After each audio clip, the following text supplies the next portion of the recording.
It was December of 1987 when 25-year-old Angela Saco was found stabbed to death in northern Indiana. Her young son left to grow up without his mom and without answers. That's because it took nearly 30 years to identify a suspect in the case. Tonight we are hearing from Saco's now grown son, who finally has the answer that he's waited a lifetime to hear. Angela Saco was laid to rest here in Paulding County, Ohio, where she grew up. Her son, who was only 5 years old at the time of her murder, says he comes to her grave often to make sure to keep her memory alive.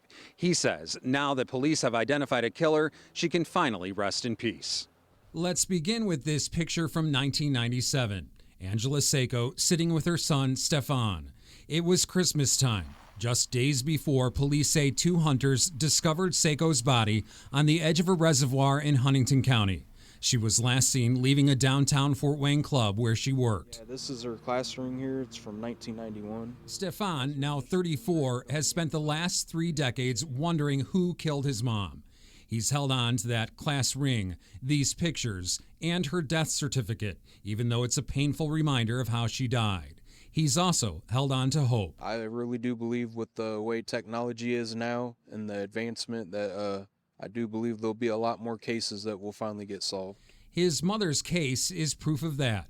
He says he's grateful for the hard work of ISP detectives who preserved evidence, recently sending it to a specialized DNA lab in California.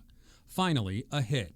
Steffon says a detective showed him this picture, saying Stephen Schlater is the one who stabbed and killed his mother.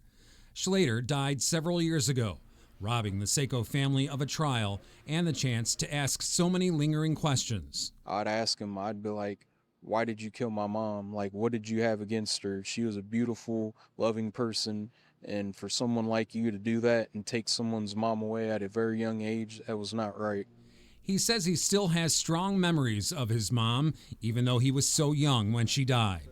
He says he'll remember her not for the way she died, but for the way she loved him, as captured in their Christmas photo right before her death. Police say Stephen Schlater was released from prison just 5 months before Angela Saco's death. Saco's son says if Schlater were still alive today and stood trial, he'd be there every step of the way.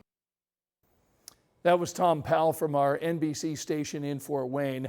Indiana State Police formed their cold case unit back in 2024, placing a renewed focus on Angela Saco's murder.